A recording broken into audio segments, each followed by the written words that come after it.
ਅਮਰੀਕੀ ਰਾਸ਼ਟਰਪਤੀ ਚੋਣਾਂ ਲਈ ਸਰਗਰਮੀਆਂ ਜ਼ੋਰਾਂ-ਸ਼ੋਰਾਂ ਦੇ ਨਾਲ ਚੱਲ ਰਹੀਆਂ ਨੇ ਅਤੇ ਵੱਖ-ਵੱਖ ਜਥੇਬੰਦੀਆਂ ਵੱਲੋਂ ਵੱਖ-ਵੱਖ ਪਾਰਟੀਆਂ ਨੂੰ ਸਹਿਯੋਗ ਦਿੱਤਾ ਜਾ ਰਿਹਾ ਹੈ। ਇਸੇ ਤਰ੍ਹਾਂ ਸਾਊਥ ਏਸ਼ੀਅਨ ਰਿਪਬਲਿਕਨ ਕੋalition ਵੱਲੋਂ ਰਿਪਬਲਿਕਨ ਪਾर्टी ਨੂੰ सहयोग ਦਿੱਤਾ ਜਾ ਰਿਹਾ है।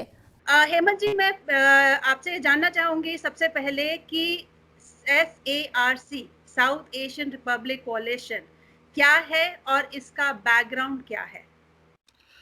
Thank you, Jaya ji, for having me. Sat Sri Akal ji, everybody. Thank you so much for this opportunity. I'm really very thrilled to be with you. Okay, South Asian Republican Coalition is a platform for all South Asian Americans living in India. I mean, living in America.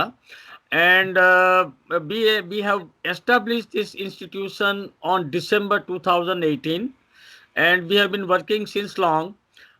In fact, I'm involved with this movement maybe since 2015, but then we given a concrete shape to this organization in December 2018. इनका basic purpose ये है कि there are lot of South Asian Republicans और Americans in America, and आज तक किसी ने ऐसा कोई प्लेटफॉर्म नहीं क्रिएट किया था जो सब लोगों को एक साथ में लाए। अभी तक जो रिपब्लिकन पार्टी है वो जो है मतलब they were also I mean on the state level और the national level they were all like running people running for office running for elections and everything. But जो आम लोग है, जो ग्रास रूट लेवल में जो लोग है, वो लोग हमेशा they were not having any opportunity. वो आए, अपने विचार व्यक्त करे, you know they come on the same platform, their passion is being pursued. वो जो सब जो काम करने का था आज तक हिस्ट्री में, अमेरिका की हिस्ट्री में किसी ने किया नहीं है। तो हम लोगों ने सोचा कि why not we bring all this people on the one platform.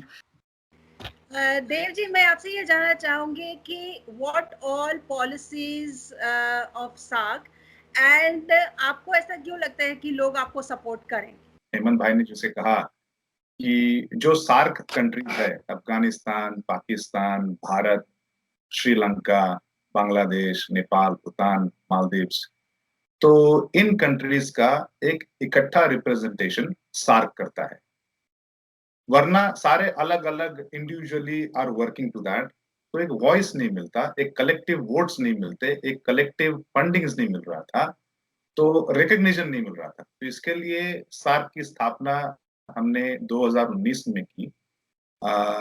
इसका प्रिंसिपल ओपिनियन यही है कि हम एक कंसोलिडेटेड वॉइस क्रिएट करें और हमारी जो भी कार्य है, जो भारत के लिए या फिर जो सार्क कंट्रीज है उनके लिए हम एक इकट्ठा वॉइस होके हमारी जो कंसर्न्स है, हमारे जो कार्य है, वह सरकार तक पहुंचा सके इस देश में। And we can be a bridge between this country and some of this Asian countries towards resolving some of the pressing action points. तो ये स्थापना करने का उद्देश्य था।